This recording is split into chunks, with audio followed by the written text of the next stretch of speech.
Hello students, welcome to study for success. मेरा नाम है याशी गोयल और हम कर रहे थे अपने साइंस का chapter number 8 that is your force and laws of motion. Right, अब उसमें हमने ऑलरेडी 3 वीडियोस हम देख चुके हैं। उसमें हमने मास की बात कर ली थी, इनर्शिया की बात कर ली थी, टाइप्स ऑफ फोर्सेस की भी बात कर ली थी कि कैसे बैलेंस फोर्स अनबैलेंस फोर्स अलग अलग होते हैं और वो कैसे अलग अलग डिपेंडेंसी शो करते हैं। राइट, फिर उसके बाद हमने मोमेंटम की भी बात करी थी कि कैसे मोमेंटम में मास और वेलोसिटी के बीच में एक रिलेशन होता है और अगर हम किसी एक को चेंज करते हैं तो पूरे कैसे बाकी सब में भी चेंजेस हमें ऑब्जर्व होते हैं, मतलब एक दूसरे के ऊपर वो कैसे डिपेंडेंट है या फिर एक दूसरे से कैसे वो इंटरलिंक्ड है। राइट, फिर उसके बाद हमने लॉज ऑफ मोशन को स्टार्ट कर लिया था कि कैसे गैलीलियो जी ने जो अपना आइडिया प्रपोज करा था उसके बेसिस पे न्यूटन जी ने लॉज ऑफ मोशन दिए थे, जिसमें से हमने फर्स्ट और सेकेंड लॉ अब तक देख चुके थे। हम थर्ड लॉ हम आज देखने वाले हैं। राइट, फिर उसके बाद हमने डिफाइन वन न्यूटन करा था, that is your most important question जो आपके एग्जाम में आता ही आता है क्योंकि ये एग्जामिनर्स का मोस्ट फेवरेट क्वेश्चन है इस चैप्टर में से। राइट, फिर बीच बीच में हमने दोनों ही लॉस की डेरिवेशन को भी देखा था, जो भी मैंने आपको बोला था वो भी इम्पोर्टेंट है। राइट, तो आई एम होपिंग कि आपने वो सारा कुछ बहुत अच्छे से देखा होगा और आपको वो सारा कुछ बहुत अच्छे से समझ भी आया होगा। ठीक है, फिर आपको याद हो तो हमने अपनी लास्ट वीडियो में एक टॉपिक करा था, proof of Newton's first law of motion of from second law. मैंने इसके लिए बोला था कि आप इसके लिए कुछ सोचिएगा, मतलब ये कैसे हमें करना क्यों है या इसकी ज़रूरत क्या है। राइट, और वो हमने करा नहीं था अभी तक, वो हम आज अपनी वीडियो में करने वाले हैं। चलिए फिर स्टार्ट करते हैं। Proof first law stated if external force F equals to 0 then a moving body keeps moving with the same velocity or a body continues to be at rest। मतलब अगर कोई भी एक्सटर्नल फोर्स है जिसका amount कितना या जिसकी value कितनी है, 0 है, तो अगर कोई भी बाहर से एक्सटर्नल फोर्स अप्लाई होगी तो जो मूविंग बॉडी है वो मूव करती रहेगी और जो रेस्ट पे बॉडी है वो रेस्ट पे रहेगी।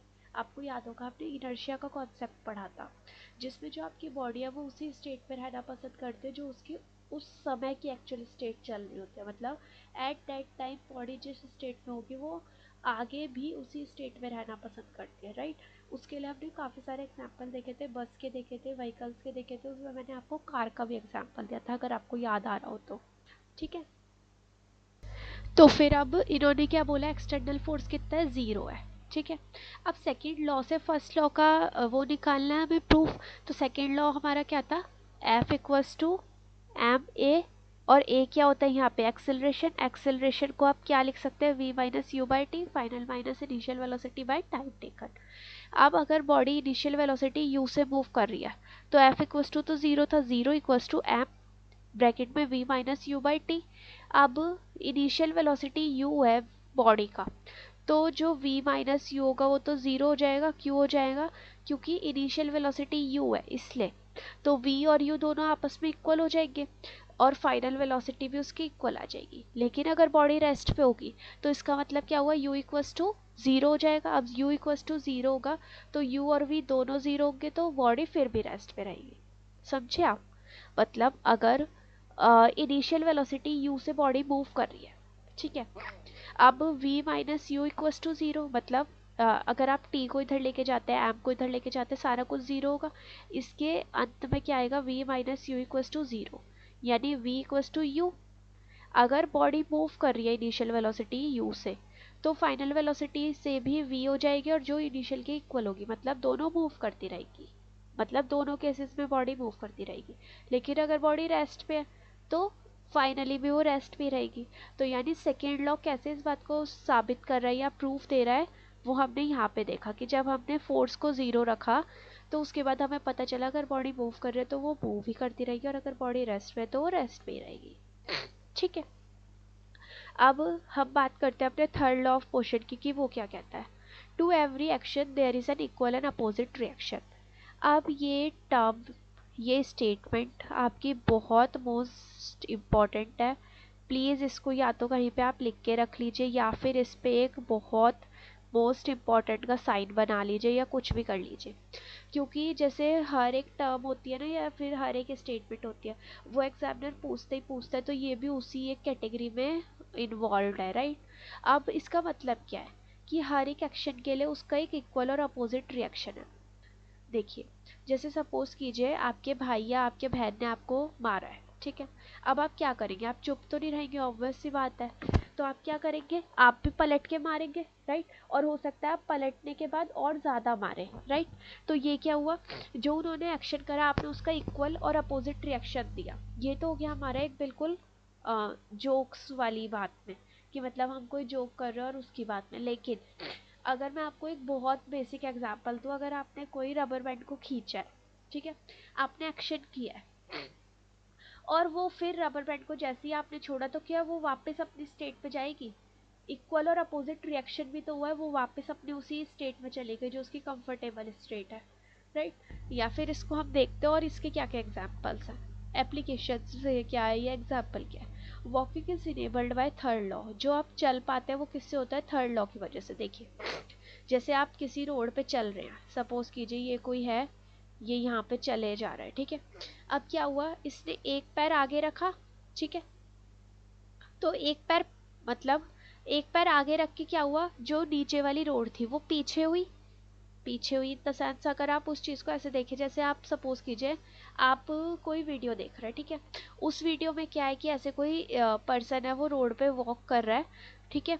अब अगर वो चल रहा है तो ऑब्वियस सी बात है, जो रोड, जिस रोड मतलब जितना वो चल चुका है उतनी रोड पीछे हो चुकी है। तो इस बात को ना ऐसे समझते हैं कि जितना आप आगे बढ़ रहे हो उतना अपोजिट रिएक्शन क्या हो रहा है कि रोड पीछे जाती जा रही है। इससे भी अच्छा एग्जाम्पल जो मैंने आपको रबर बैंड वाला दिया ना, आप उससे बहुत ईजिली समझ पाएंगे, क्योंकि उसमें आप करके भी देख सकते हैं प्रैक्टिकली। अगर आप घर पे करके देखेंगे तो आपको और अच्छे से क्लियर होगा, ठीक है। फिर इसका सेकेंड एप्लीकेशन क्या है, a boat moves back when we deboard it. जब भी आप किसी बोट से वापस उतरते हैं तो वो थोड़ा सा पीछे जाती है ना, वो क्या हुआ, आपने एक्शन करा आगे आने का, लेकिन बोट से क्या रिएक्शन हुआ, वो थोड़ा सा पीछे गई। आपने बोट को आगे करना चाहा, वो पीछे हुई, ऐसे। अ गन रिकॉइल्स, जब भी आप गन से फायरिंग करते हैं तो गन क्या होती है, अब थोड़ी सी पीछे जाती है। क्यों जाती है, वही, उसमें से बुलेट आगे गई, एक्शन हुआ। तो गन ने, आपने गन को आगे करना चाहा लेकिन वो क्या हुई, पीछे हुई, अपोजिट रिएक्शन हुआ। रोइंग ऑफ अ बोट, एक बोट को चलाते वक्त।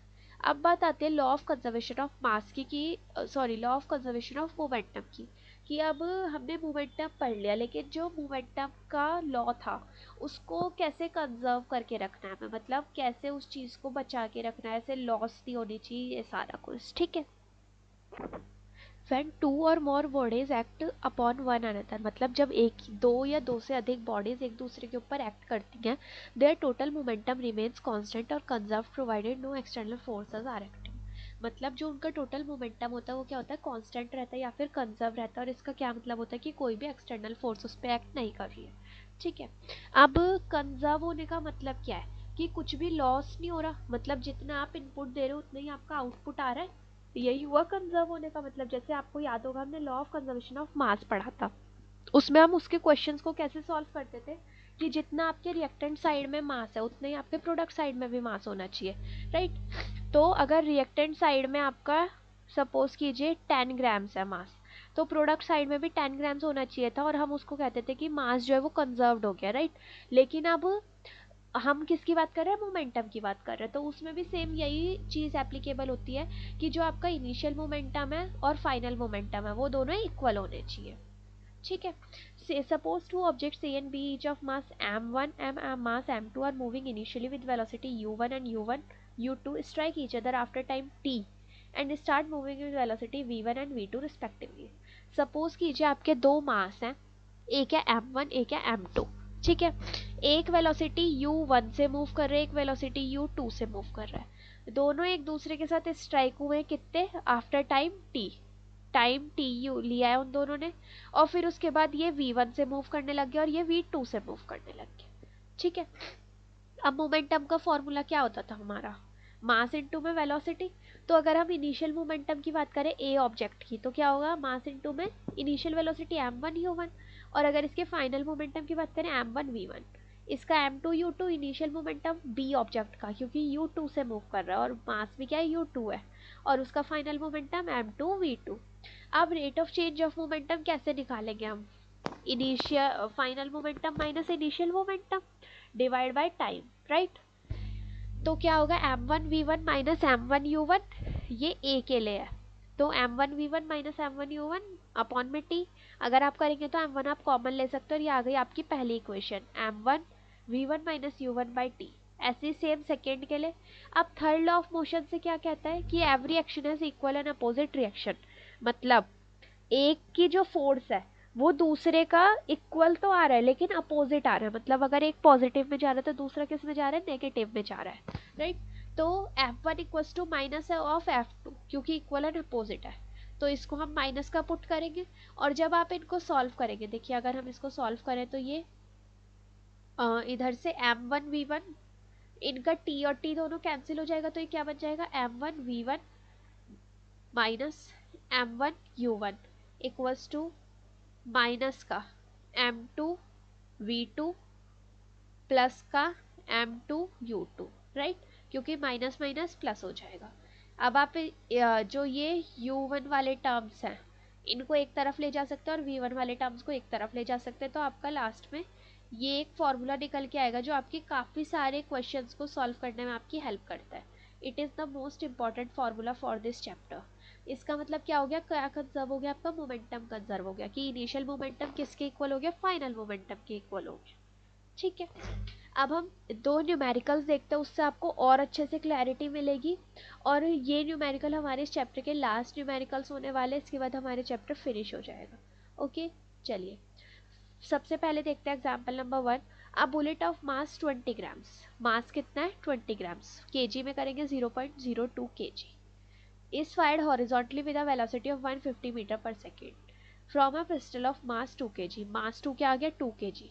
रिकॉइल वेलोसिटी निकाल लिया पिस्टल की। रिकॉइल वेलोसिटी मतलब क्या होता है, जो पिस्टल पीछे गई है, मतलब जैसे आपने पिस्टल से गन बुलेट फायर करी तो बुलेट तो आगे गई पर गन जो है वो आपकी हल्का सा पीछे जाते हैं, तो उसकी रिकॉइल वेलोसिटी बतानी। ठीक है, अब बुलेट गन के अंदर थी इसलिए वो हिल नहीं रही थी। ठीक है, तो अगर हम टोटल मास पता करें तो वो कितना हो गया 2.02 kg। और u1 क्या हो गया, जीरो हो जाएगा क्योंकि वो उसके अंदर थी, तो इनिशियल मोमेंटम क्या हो गया, वो भी जीरो हो गया। अब पिस्टल की जो वेलोसिटी थी उसको हम क्या लेते हैं, v2 लेते हैं और v1 लेते हैं बुलेट के लिए। ठीक है, जो उसके बाद वाली थी, ठीक है, वो किसके इक्वल थी 150 के। मतलब उनकी जो वेलोसिटी कितनी थी, जो आपकी बुलेट निकले वो कितने उससे निकले 150 से निकले। अगर मैं इसको आपको एक बहुत सिंपल वे से बताऊं तो देखिए, सपोज कीजिए जो आपकी बुलेट थी ये आपकी गन है, सपोज कीजिए, ठीक है, इसमें से ये बुलेट निकली है। ठीक है, इसका मास था 0.02 kg, इसका मास था 2 kg। ठीक है, अब इस बुलेट की जो इनिशियल वेलोसिटी है वो तो जीरो रहेगी क्योंकि ये इसके अंदर थी, और इसकी फाइनल वेलोसिटी कितनी थी, सॉरी v1 वो कितनी थी 150 मीटर पर सेकेंड।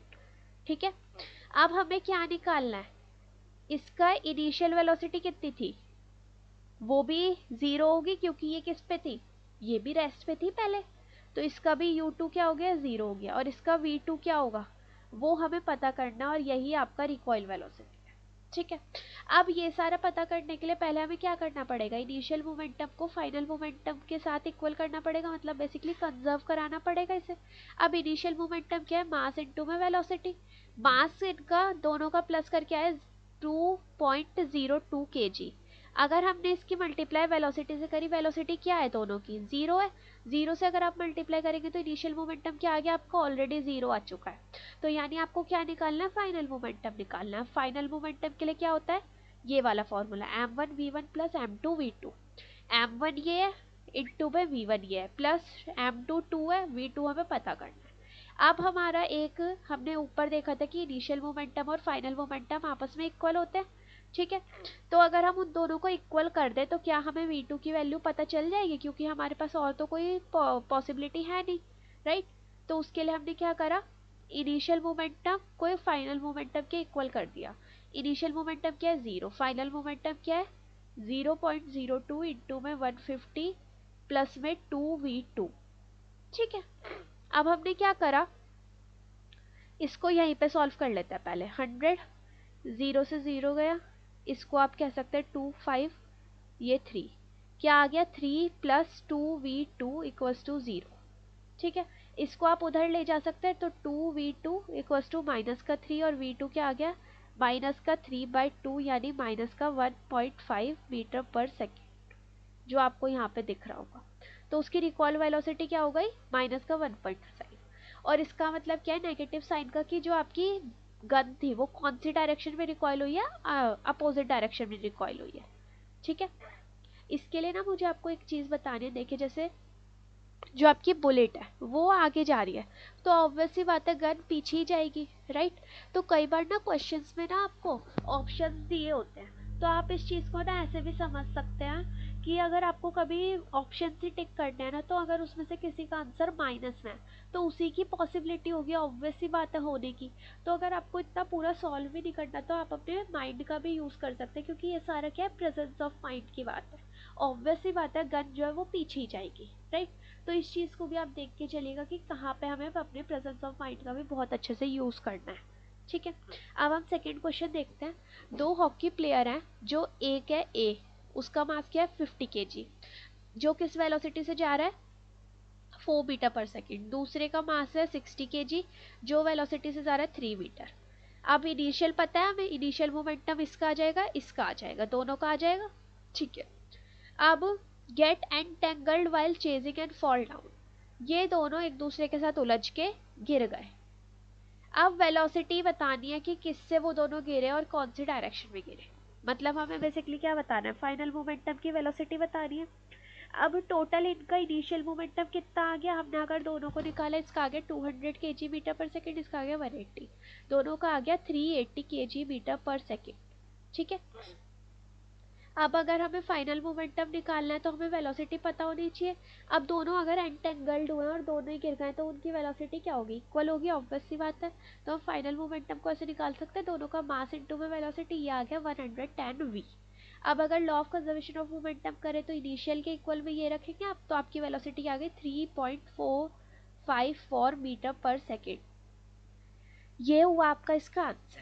ठीक है, so that's all for now. I hope आपको ये सारा कुछ बहुत अच्छे से क्लियर हुआ होगा, और आपको इनिशियल मोमेंटम और फाइनल मोमेंटम को कैसे कंजर्व करते हैं और उसके न्यूमेरिकल्स कैसे सॉल्व करते हैं वो भी बहुत अच्छे से क्लियर हुआ होगा।